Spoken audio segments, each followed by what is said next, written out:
Welcome, everybody. I'd like to begin with a recognition that the University of Virginia is located on the land of the Monacan people. We give our honor and respect. We also acknowledge the enslaved laborers that built the grounds and architecture and contribute to the spaces we occupy today. It is my pleasure to introduce Jennifer Gabrys, the 2021 Miles H. Thaler Lecturer. Thank you to the Thaler family and the endowment that gives us this opportunity to bring a fantastic series of speakers to our academic community. Jennifer is chair in media, culture, and environment in the Department of Sociology at the University of Cambridge, and she leads the Planetary Praxis research group and is principal investigator on the ERC-funded project Smart Forests, Transforming Environments into Social-Political Technologies. She also leads the Citizen Sense and AirKit projects, which investigate the use of environmental sensors for new modes of citizen involvement in environmental issues. Jennifer is the author of How to Do Things with Sensors, Program Earth, Environmental Sensing Technology and the Making of a Computational Planet, and Digital Rubbish, A Natural History of Electronics. She is also co-editor of Accumulation, The Material Politics of Plastic. She has co-edited a special journal issue on sensors and sensing practices with science, technology, and human values, and a special journal issue on practicing, materializing, and contesting environmental data with big data and society. She also co-edits the Planetarities book series published through Goldsmiths Press. Currently, Jennifer is working on completing a book on the Citizen Sense project titled Citizens of Worlds, Open Air Toolkits for Environmental Struggle. I've been very excited to see Jennifer's work come out over the last decade, in particular her writing in Program Earth, published in 2016. This completely shifted my view of sensing, particularly in a quote where she writes, "If the satellite view has largely been narrated as a project of making a global observation system and seeing Earth as a whole object, then the more distributed monitoring performed by environmental sensors points to ways in which the Earth might be rendered not as one world, but as many. It is this refocus on the many that has helped designers, particularly those who work in environmental mediums, to develop methods and protocols that celebrate plurality. Her work continues to unearth how technology can promote many voices, and I look forward to today's talk. Today, she will be presenting a lecture entitled Vegetal Sensors, How to Construct Air Quality Gardens. Please help me in welcoming Jennifer Gabrys. Thanks very much, Bradley, for that incredibly generous introduction. And I hope we have a chance to continue the conversation about sensors after this talk and beyond. Today, I'm going to present work from the Citizens of Worlds book, which is circulating in the world in a very preliminary way. But this book is informed by the How to Do Things with Sensors format. So in that short book, I develop a how-to guide investigation, and then I use that as a way to structure the various chapters of Citizens of Worlds, which is capturing the citizen sense research that we've done over the space of 10 years. So today I'm going to talk about sensors as they're moving more into vegetal spaces, still informed by digital citizen sensing technologies, but becoming also something more than the strictly computational. So I'm going to share my screen here. Let's see, get this up first.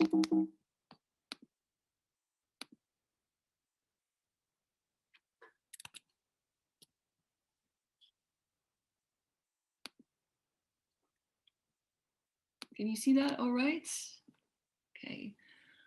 So in the square mile, the financial center of London, where narrow streets, Victorian buildings, and Roman walls collide with glass and steel skyscrapers, unusual gardens are springing up.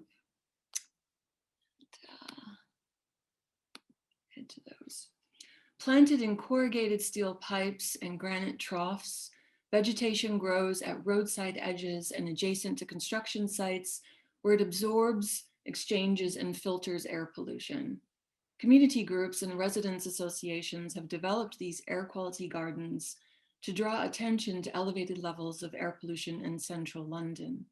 The gardens demonstrate how plants sense, absorb, and capture gases and particles from the air, while making and remaking urban atmospheres. As it turns out, environmental sensing occurs through more than technologies in their usual sense. And you have an image here from a smart forest in California from about 15 years ago now. So these environmental sensors are well established as analog or digital instruments for measuring pollution and other environmental disturbances. But more than human organisms also sense and communicate environmental processes. Bioindicators and sentinel organisms, from birds to marine life, detect and respond to changes in their milieus. Such exchanges across organisms and environments demonstrate how sensing involves an array of different entities.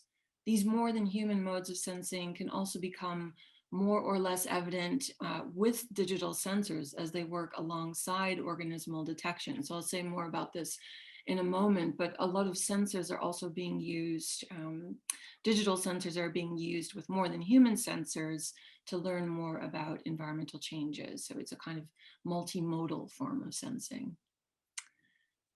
So in this way, plants perform as sensors and measurement devices that detect changes in environments.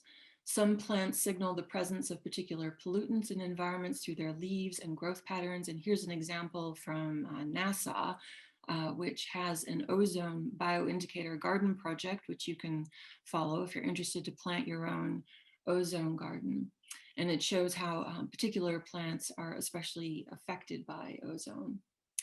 Other plants are not just good at bioindicating, as this garden shows, but are especially effective at taking up pollutants, whether by absorbing gaseous substances through their stomata, drawing in heavy metals from soil through their roots, or channeling and depositing particulates on their leaves. Plants, along with lichens and mosses, sense and register air pollution through changes in their structure, distribution, and prevalence. And then they can also mitigate pollution. So this is a different way of incorporating, signaling, and responding to environmental pollution across multiple modes of sensing and even changing environments. Although vegetal participants are involved in sensing, absorbing, capturing, recycling, and reworking pollutants within the wider context of citizen sensing, these organisms do not typically register as sensors. So in this talk, I want to think about what these expanded human to machine configurations of citizen sensing, expanding to the more than human, what these might involve. And by focusing on the construction of air quality gardens as sites of vegetal and pollution sensing, I investigate how citizens and sensing transform through these different practices and relations. And in describing the planning, construction, and design of these air pollution gardens, I also look at the toolkit, the how-to guides, which was a key part of the design that we undertook for this project. The how-to guide can be a way to explore how plants become evident as sensing organisms, how they capture and mitigate pollution. So you can see an example of the phytosensor toolkit here that we developed. So you might find when constructing an air quality garden that relationships across citizens, environments, and multiple organisms can be reworked through these projects, potentially in more reciprocal and expansive ways. So this is also questioning what is the citizen in a citizen sensing project. So I want to move now into the actual construction of the gardens through this how-to structure, looking first at how to construct air quality gardens. Air quality gardens sense and transform polluted urban air through vegetation that traps and absorbs pollution. In the construction of these gardens, which you can see an example of here, and they were very small demonstrator gardens, Citizen Sense worked with several collaborators, including the Museum of London, which is in the center of London in the Square Mile, with a landscape architect group, Grow Elephant. So we didn't actually design the structure, we selected the plants and designed the toolkit and the programming. And we also worked with the air quality team at the City of London Corporation to develop and test these air pollution gardens that were also part of a larger low emission neighborhood scheme funded by the Greater London Authority, to investigate and implement projects for improving air quality. So the process of setting up 2 air quality gardens at the Museum of London involved much more than locating plants within planters. The gardens provided a test site for people to learn about air quality plants, assess how to develop their own gardens, consider strategies for mitigating air pollution. The gardens provided a space in which to study the possible effects of air pollution on plants while comparing pollution levels across dust boxes at multiple sites in the network. The demonstrator gardens drew on local community initiatives, and I should note that there were nearly 20 community focused and community generated air quality gardens also in this area. So we investigated these as part of our project. And the gardens operated, well, they were less of a space of cultivation and they were more a kind of demonstrator space. They were part of an exhibition, City Now, City Future, that drew nearly 1 million international visitors over the course of a year.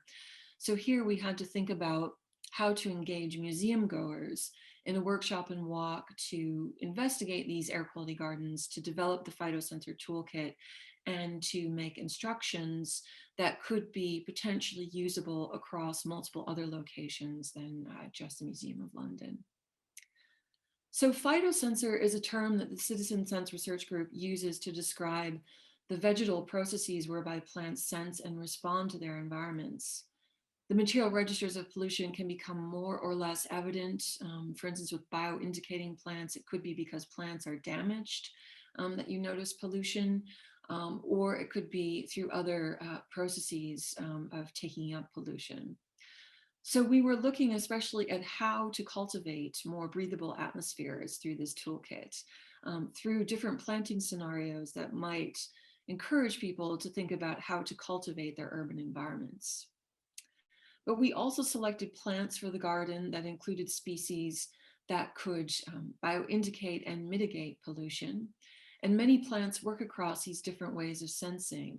For instance, snowberry can indicate ozone through leaf injury, but it can also take up heavy metals such as zinc and iron from the soil.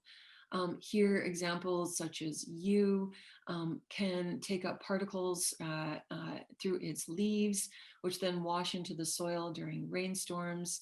But they also emit their own pollutants. So yew is a source of low levels of biogenic volatile organic compounds, which can combine with nitrogen oxide to form ozone. So the interesting thing about many of these plants is they're not just absorbing and bioindicating, they're also producing their own atmospheric contributions that can change air quality as well.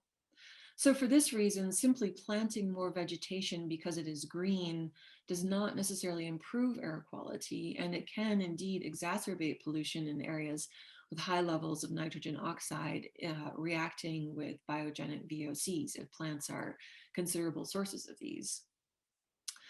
So here are phytosensing, phytoremediating organisms, bioindicating pollution, creating pollution of their own, taking up pollution through their roots, but also becoming damaged by different forms of pollution.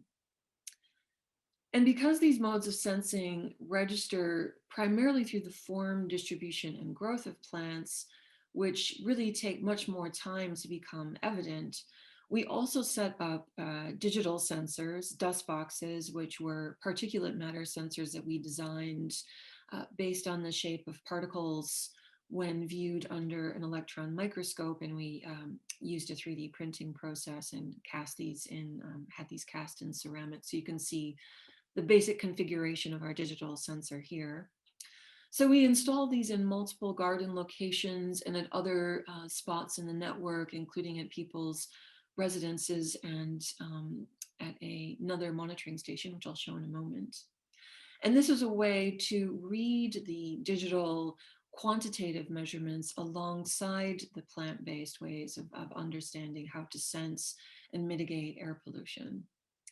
We also set these up alongside the London Air Quality Network official regulatory station, which you can see here. One site in particular in the Beach Street Tunnel, which is a tunnel that goes underneath the Barbican residential estate and cultural center, if you're familiar with the center of London. And this is a site with particularly high pollution because it is a contained space that captures pollution from vehicles. So here we cited several dust boxes, in fact, where we could look at air pollution levels in relation to the local environment. So this is about probably half a kilometer away from the gardens that I showed just a moment ago.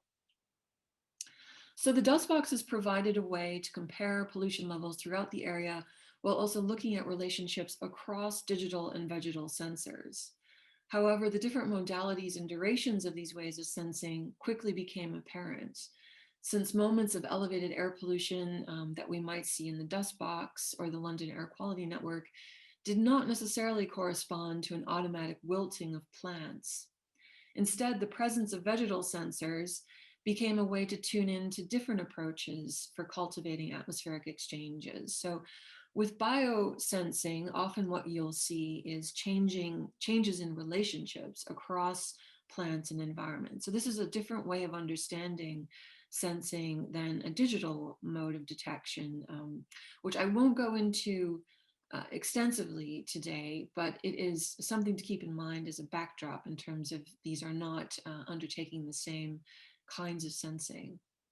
So the dust boxes and other air quality monitors can draw attention to more immediate forms of sensing, and these patterns can also inform proposals for where to develop additional gardens in the area. So one thing that is quite interesting that has emerged from this work is through sensing, you can be informed about where pollution is occurring and then develop green mitigative measures in order to address pollution that might become evident through the digital sensors. So I think there's a kind of iterative relationship across these different modes of sensing that are working in very complementary ways. So we were seeing very high levels of pollution in the network at these sites. For instance, in the tunnel especially, where nitrogen oxide was especially high.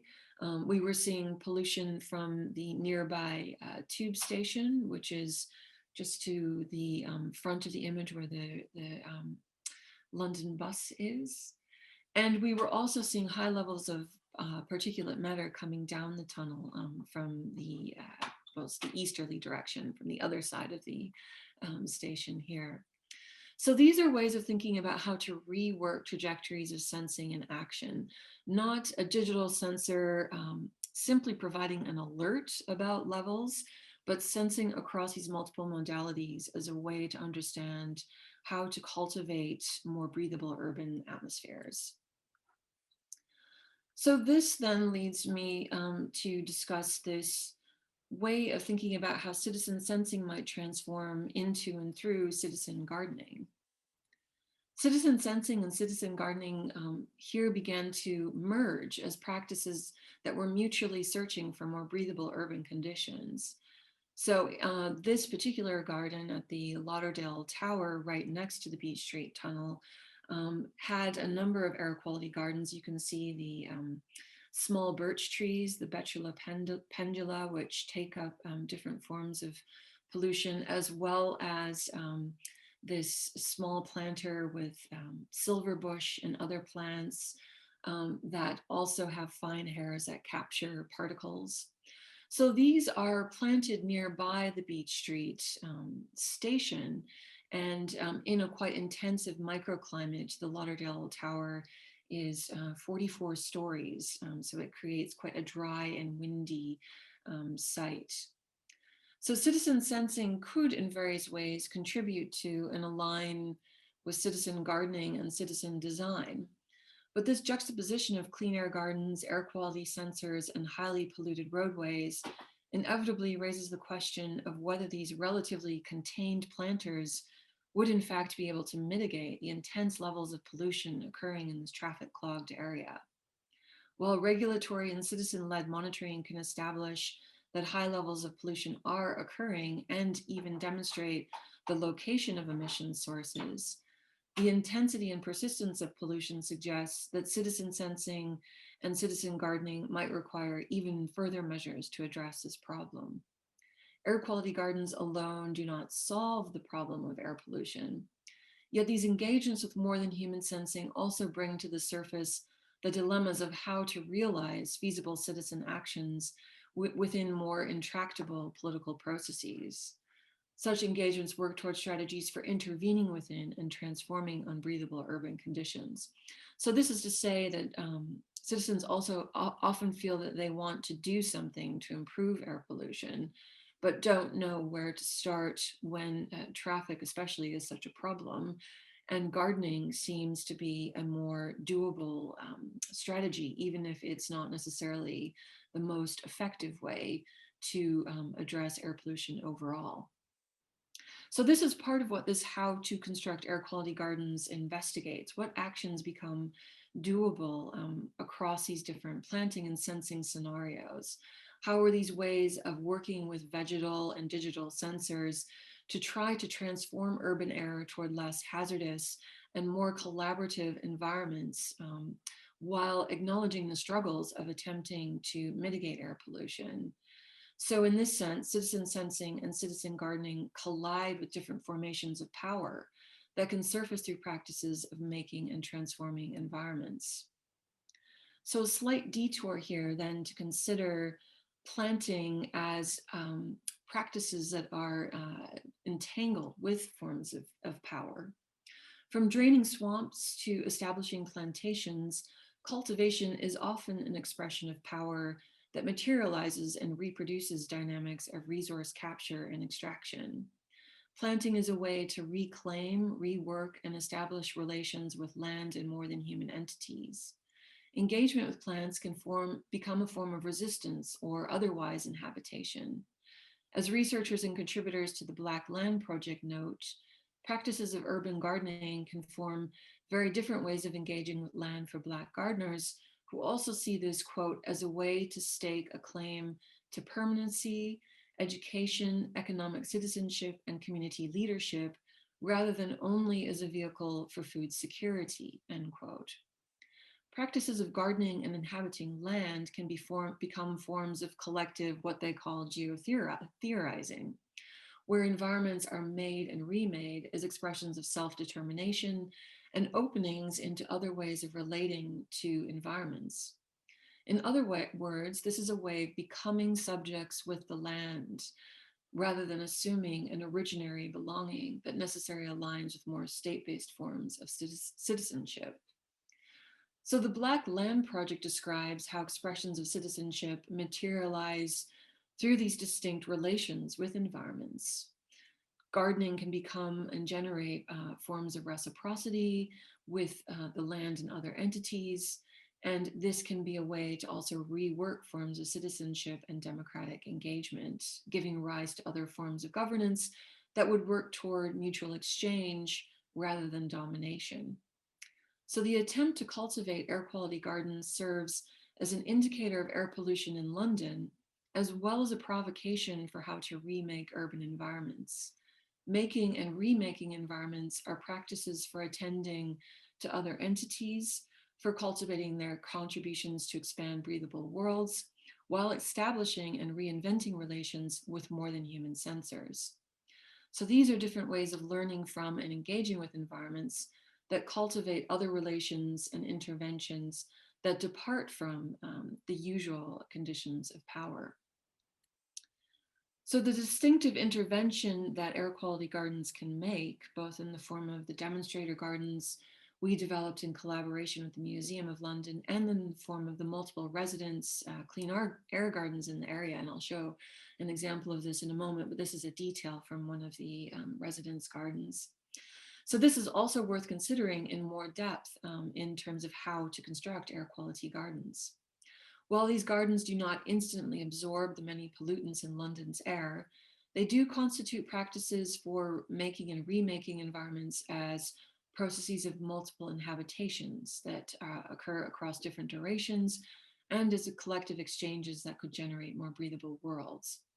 So this is part of what this How to Construct Air Quality Gardens is tuning into. by looking at how to create scenarios for how to work with community groups, to start a garden project, how to identify sites for installing air quality gardens, how to select plants, how to capture pollutants, how to form different planting scenarios, how to monitor with digital and vegetal sensors, and so on. And these are captured in the phytosensor toolkit, which I'll also say a bit more about. But I think it's also interesting to bring in other examples for how to construct different kinds of gardens that develop collective environmental projects as a kind of near future gardening. And here I refer especially to the Groundworks USA project.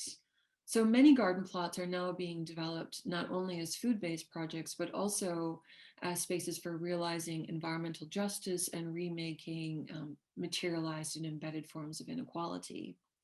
These expanded forms of cultivation can especially be found in community gardens that address and mitigate not just environmental inequality in relation to air pollution, but also in relation to climate change inequality, where increasing urban temperatures are making the effects of redlining, lack of vegetation, and urban heat islands starkly apparent. So this Groundworks USA initiative, which I'm sure you're familiar with since this is a neighboring initiative, is looking to make more climate safe neighborhoods in US cities by using different digital mapping strategies to look at areas that are at risk of extreme heat and flooding due to climate change, and then to develop tree planting initiatives and to cultivate green space as a way to reconfigure environments and political collectives.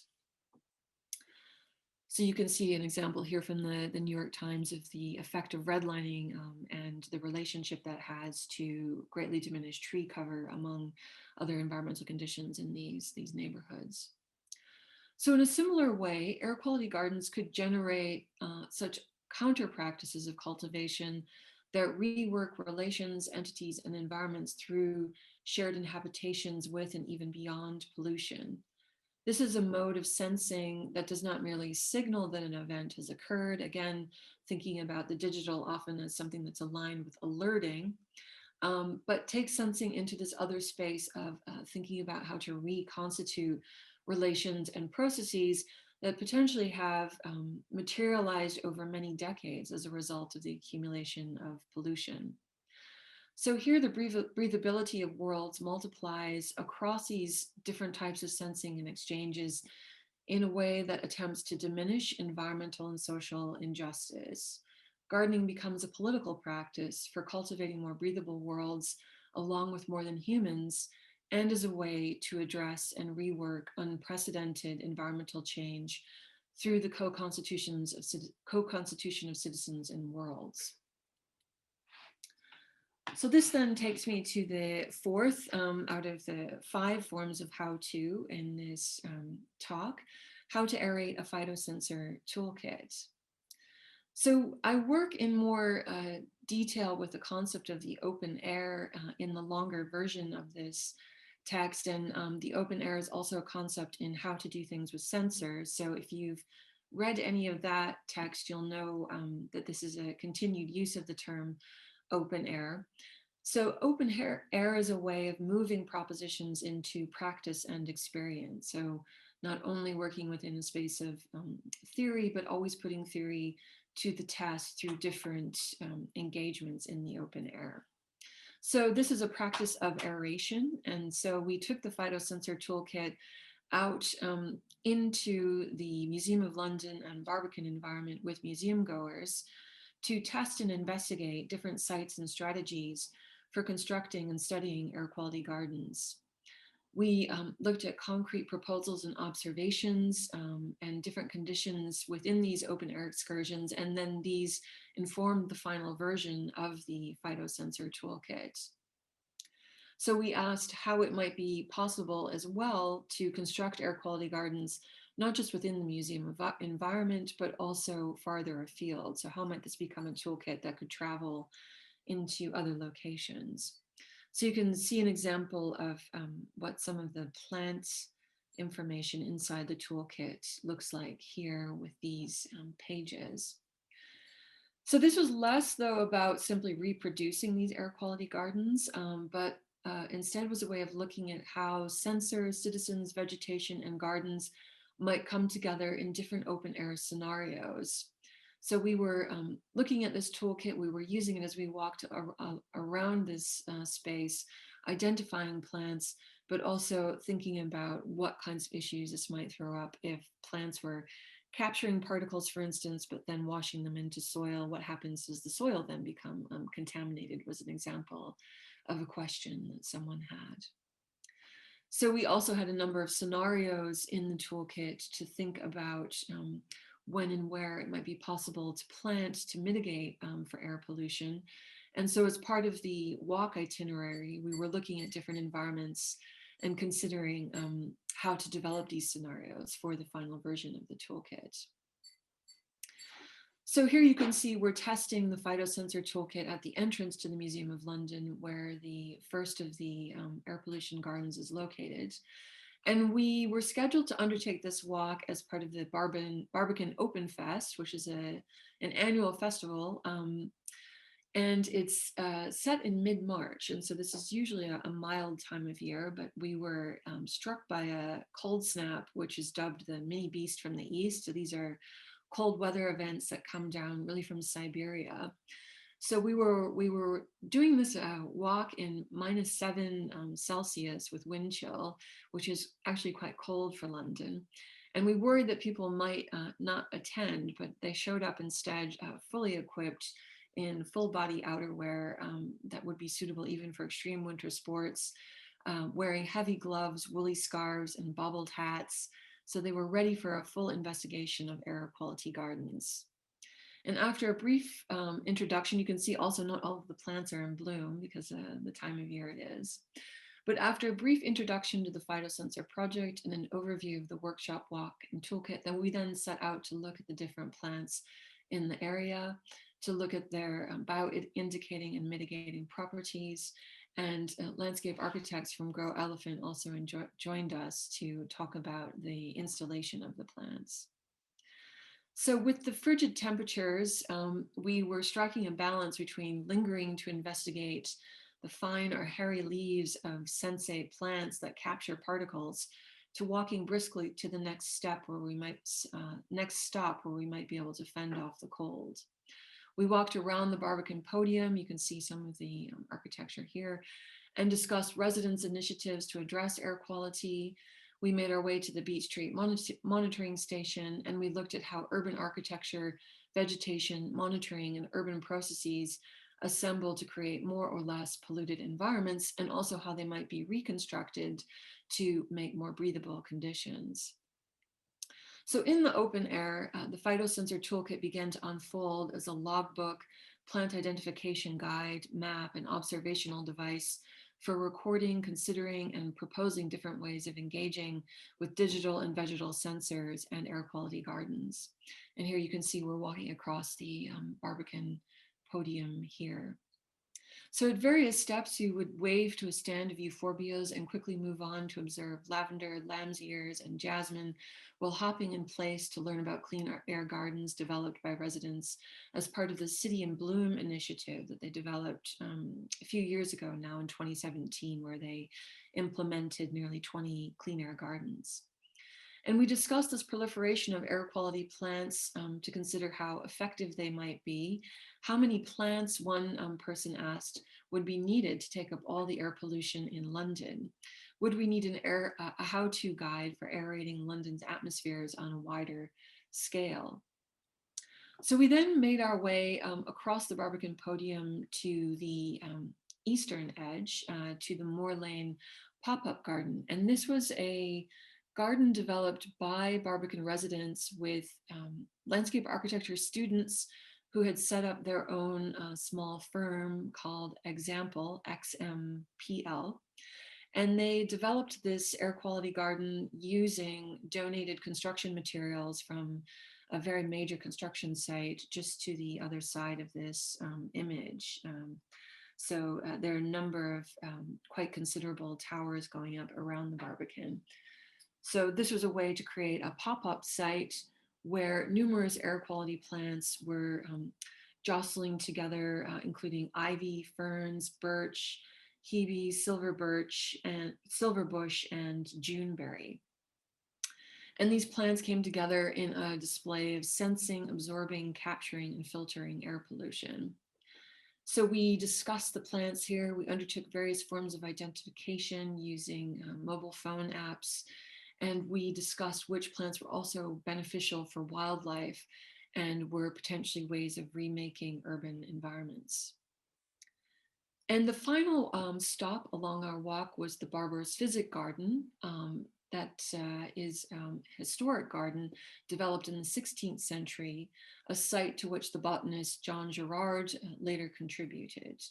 So this garden was originally developed with plants required by surgeons, and the most recent version of the garden was planted in 1987 on a derelict bomb site. This site was heavily bombed during World War II.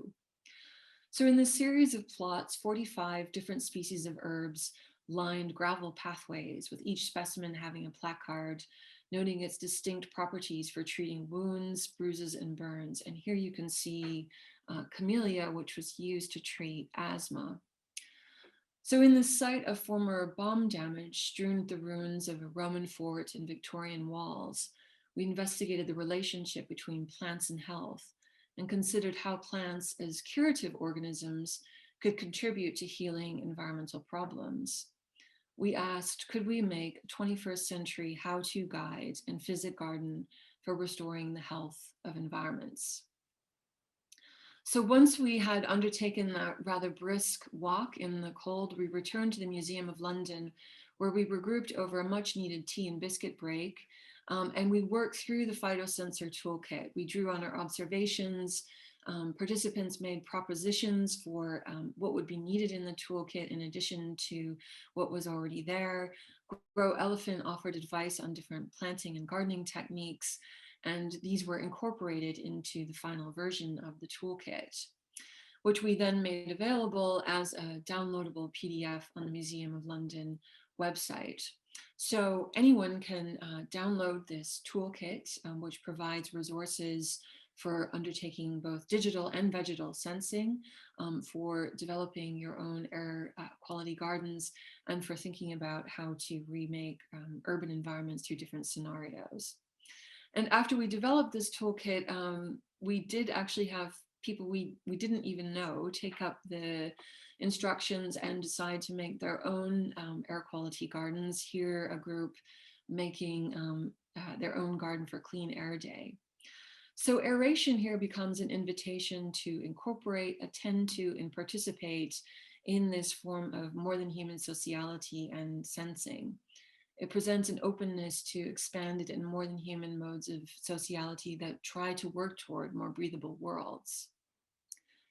So the final section, how to vegetate citizens. Plants are participants in urban ecologies, and they contribute to urban environmental communities. The phytosensor toolkit attempts to tune into these expanded processes of environmental sensing that work across multiple entities and types of sensing. And this is a way of thinking about and working with sensing also beyond a human-centric approach to environments, where it might be possible to tune into organisms and the multiple other environmental relations that they bring into view. Humans are unequally experiencing exposure to air pollution at the same time, which can in turn even affect their capacity to sense.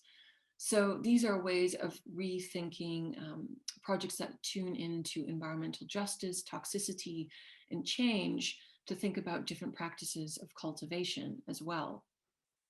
These collective contributions to environmental sensing provide an invitation to cultivate more expansive citizens and worlds in the making as pluralistic realism. Environmental sensing across multiple entities requires and contributes to the reconstitution of citizens and worlds that expand ways of being citizens, engaging in relations, and sensing. So these are potentially could be described as vegetative processes. As Monique Aliware similarly suggests, drawing on 18th century investigations into coloniality and botany, this could be a way of vegetating the subject through and toward more ecological configurations, where the subject breaks down in its relation with the natural world. So through a discussion of marronage, Alouert identifies how ecological configurations of subjects and environments could in fact generate political force by reworking categories of humans and nature while recasting and abandoning categories of slaves as objects. So she looks at all of these together in these colonial understandings of subjects. Practices of making and remaking citizens and worlds toward expanded ecologies involve political work, as discussed throughout this talk. So this has distinct consequences for the breathability of worlds. By following the guidelines for how to construct air quality gardens, you might then find that multiple citizens unfold within the process of constructing, testing, and circulating plans for air quality.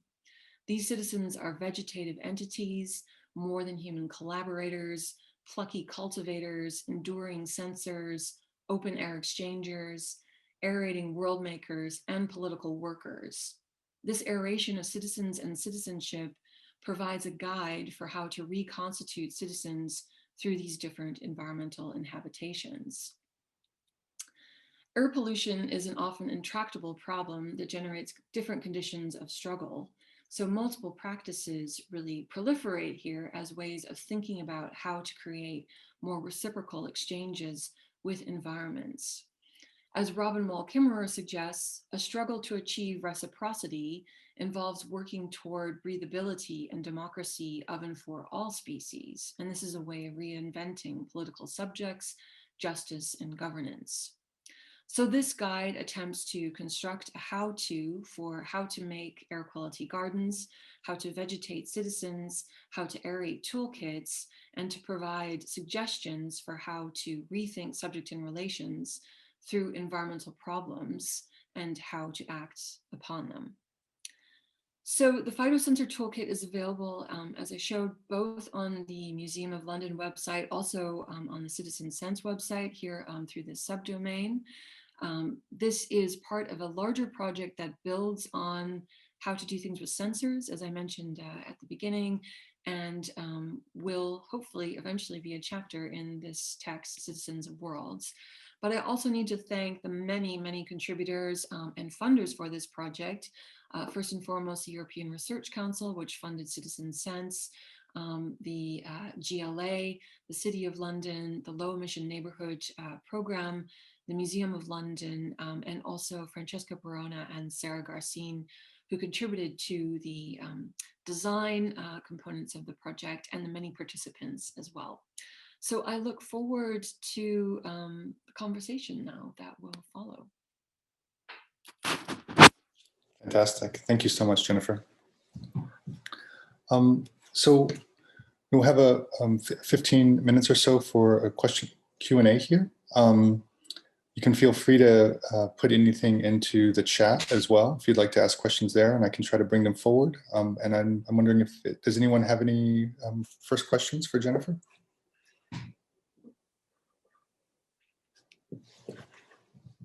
Well, I'll start off then.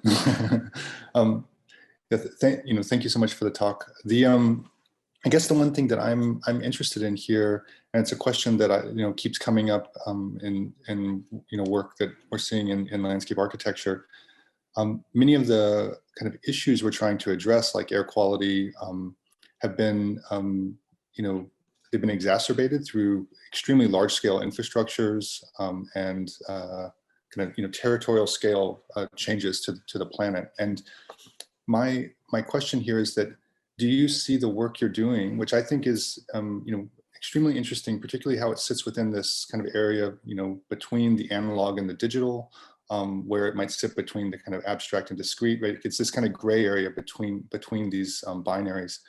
Do you see the scale issue as being important? This idea of addressing air quality through these kind of very local kind of gardening practices, and how that might scale up to kind of address the kind of planetary condition.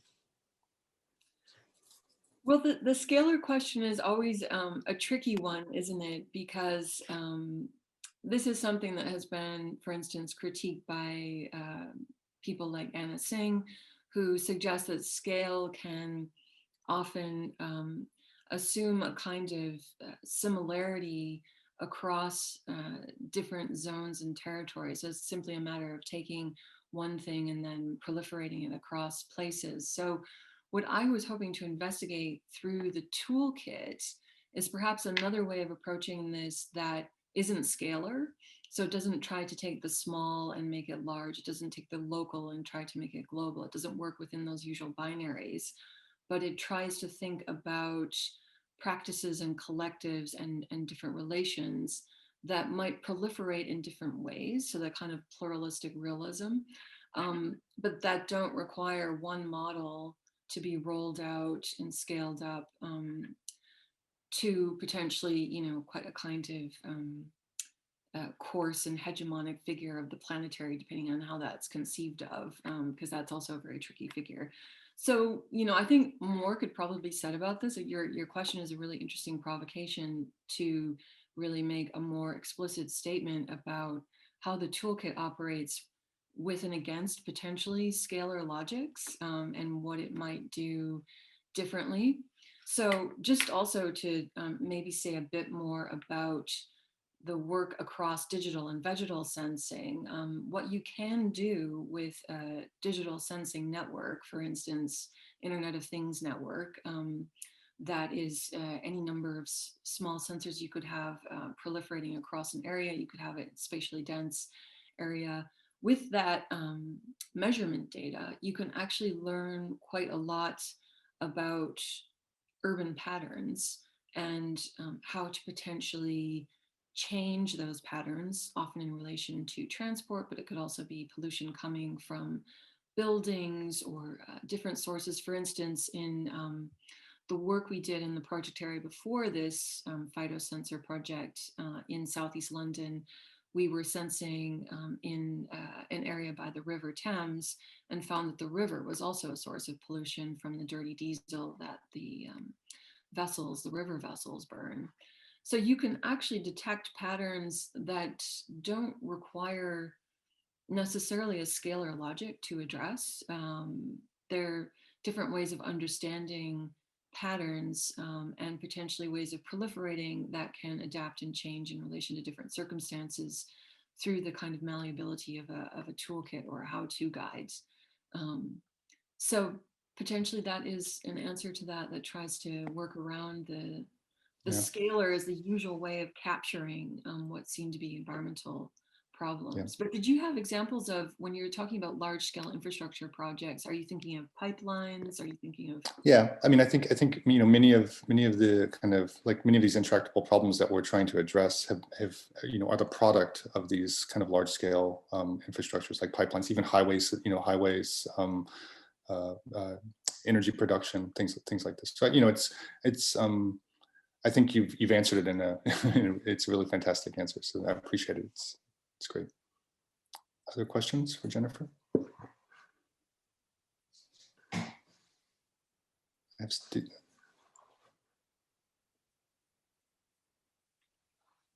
Brad, I'll do a follow-up on yours if that's okay. Yes, please. So thanks for the talk. I actually downloaded the booklet as soon as the link got put up, just being a gardener and also having a really urban garden in another city.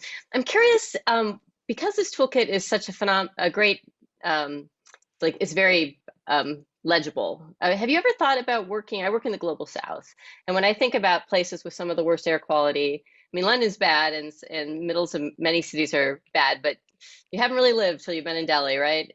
Or places like Nairobi. And I'm curious, have you thought about cultivating partnerships? Because I think this is something, I work particularly in Kenya, that would be phenomenal to set up partnerships with universities in the global South.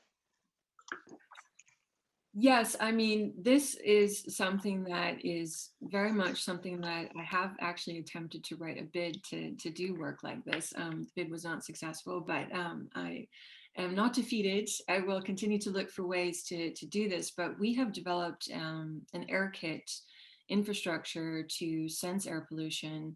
And I'm hoping that we will be able to do this in multiple other locations, including in the global South.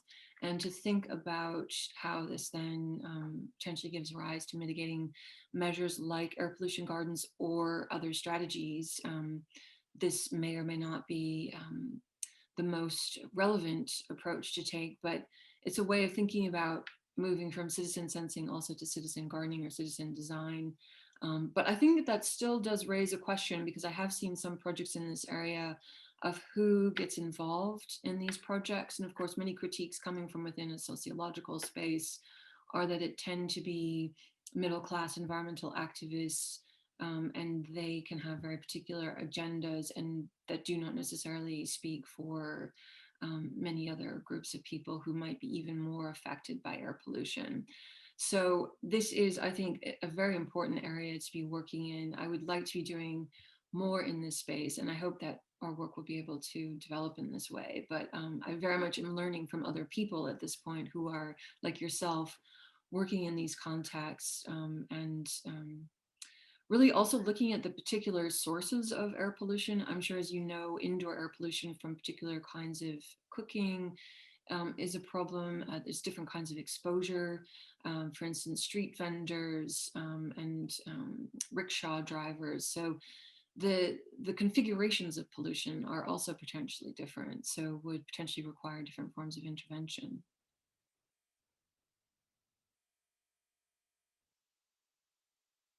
Excellent. Other questions for Jennifer?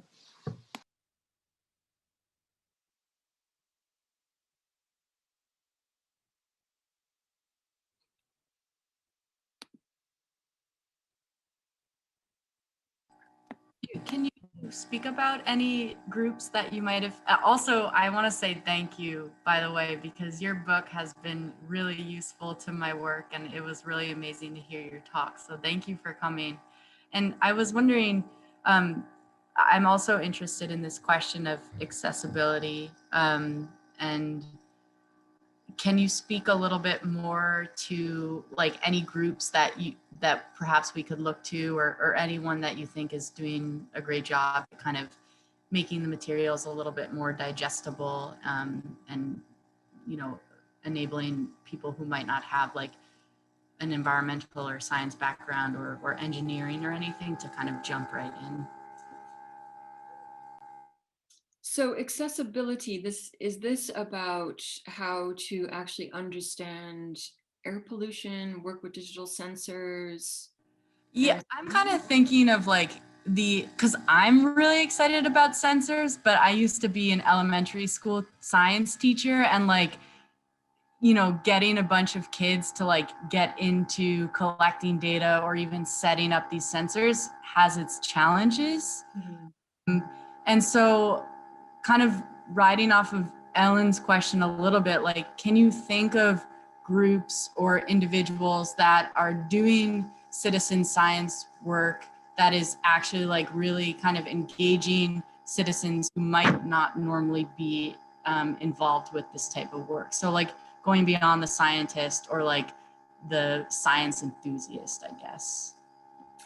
Yes, absolutely. So there is a plethora of citizen science projects that attend to air quality in different ways. The very old school way in which it was done was with diffusion tubes, and that's still done today. So these, sort of plastic tubes that have a reactive paper, and you put them up on lampposts for 4 weeks typically and send them off to a lab and can find out NO2 levels.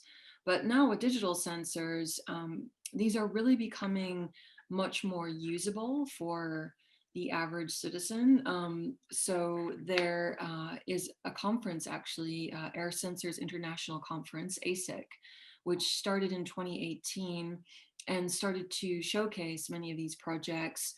They were working in partnership with the state of California, which had a major grant to also give funds to environmental justice groups to do air quality monitoring. And it would have happened last year if it weren't for COVID. So I think they're set to have another conference in a year or so, but they're having online events. They have a YouTube channel, and there are a number of scientists on there, but there are also a number of citizen science initiatives and environmental justice initiatives. So there are tribal communities working with sensors like Purple Air. There's, which is probably one of the most mainstream ones being used by EJ groups. There's the AirBeam project by Michael Heimbiner in New York City, which started as Habitat Map. And those probably have examples of data that's considered more trustable. Of course, an issue that often comes up is the accuracy of the data. But there are many more projects that are emerging in this space. And, you know, also within the European space, there are a number of projects funded through Horizon 2020 funding, such as the Luftdaten, which is a sensor inside a kind of water pipe of sorts. So it's a very cheap DIY initiative, and they have a map of all the sensor locations. So once you start looking, there are a number of these. Some of them have varying degrees to which they engage with communities. Some of them are more community-led. Some of them are more tech-led, really coming out of the hacker-maker space. So they can also have different levels of engagement. But yes, you're seeing many more of these initiatives in schools as well. I was recently contacted by a school in London that wants to set up our AirKit. And then the last thing I'll say about this is that Bloomberg and the C40 group is now heavily moving into this space as part of their climate change work. So they're very present in London with the Breathe London initiative, which is led by atmospheric scientists. So it's a little bit light on the community engagement. I think that's something they're trying to rectify. But they are looking at how to develop projects, I think, in cities really around the world, South America, and so on. So to get back to Ellen's question, that is one initiative, and they're working with Clarity.io, which is a startup out of Silicon Valley that has a kind of fully integrated sensor. So, you know, you'll find different sensors with different capabilities, different kinds of networks, and different configurations. So, yes, if you were to want to work with a school group, there's no shortage of things you could do. You know, probably Purple Air would be the one to start with, but you could work with AirKit too. It's if you go to airsif.citizensense.net, you can find our latest project that was launched, I don't know, 2 weeks ago. If you want to build your own device and so on. I think if you're up for it, Jennifer, we have one. We can do one more question from Zihao, and then. Right, thanks, thanks, Brad. Thank you, Jennifer, for the amazing lecture. I guess my question is about the citizen science itself. I guess when we say citizen science, there's an inherent binary or dualism we're setting up is between bottom up and top down approaches, and also between citizen science and the kind of hardcore mainstream scientific research, right? And how do you see this tension there?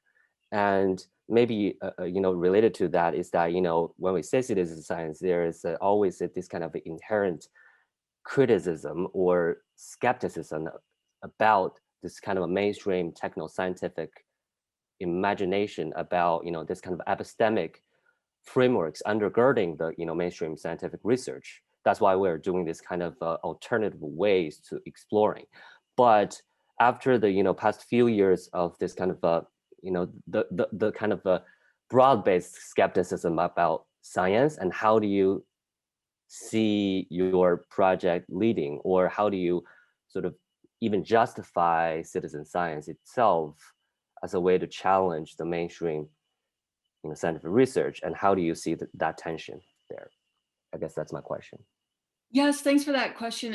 That's a really kind of ongoing question that we have worked with throughout the whole Citizen Sense project, and is really core to the field of science and technology studies, or STS. So one of the ways in which we address this, because we're often asked, well, is this data accurate? How can we trust that citizens aren't biased? And of course, what citizens always say is, how can we trust that governments and scientists aren't biased? So the issues of trust go in all directions. It's not simply that citizens are gaming the system. But what we've shown through various work and publications, especially in the first instance through the work that we did on fracking in northeastern Pennsylvania, is that it's possible for citizens to generate their own data, their own observations that can be complementary, that can actually show that there's different kinds of problems that regulators aren't attending to, and that can actually be corroborated by regulators if they go out with their regulatory instruments, which did happen in Pennsylvania. The Agency for Toxic Substances and Disease Registry of the EPA did some follow-up monitoring after some of our participants had done monitoring and found very similar results. And so we're able to identify emissions from fracking. And then in other work that I've written about the monitoring in Southeast London, showing how it's not simply a matter of monitoring to meet a regulatory threshold, which is how regulators will often work with their instrumentation. When you're working with these spatially dense sensors, you can see different patterns and have different temporalities of data. So you're really tuning into the city in a different way. You're not just trying to understand, did we stay below the threshold for 24 hours or for a year? And so are we okay in relation to the European objective or the World Health Organization guidelines? But rather you're understanding the hourly and daily textures of pollution, where it's coming from and when. And that becomes a different way of engaging with the data as a way to think about how to remake the city. So this isn't about a war of data so much as a kind of pluralistic realism, is a term that I'm drawing from Alfred North Whitehead, who is in turn informed by William James, but thinking about how it's possible that there is a plurality of different ways of working with data, and that those don't have to be about being anti-science or anti-fact, but rather looking at how facts are formed to speak to particular concerns. So forming facts to understand a regulatory threshold is one process that we can understand, and that has a set of protocols. And sensing to understand whether pollution is coming from a roadway and when is also another way of forming facts, and we can understand those protocols. So I do write about that a little bit in how to do things with sensors as well.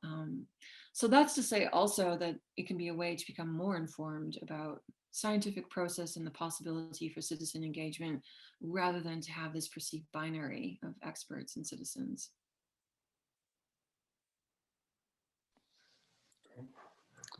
Well, I think we're at our time. I want to thank you again for a fantastic lecture and taking the time with us to answer the questions. So it's been really fantastic, and I'll definitely take you up on continuing the conversation. So we'll have to do that. Let's do that, yeah. And thanks so much for the invitation. I was really glad to be able to test this work out. This is the first time I've presented this in this formation. So Great, yeah, great. Well, it's working. So thank you. Great.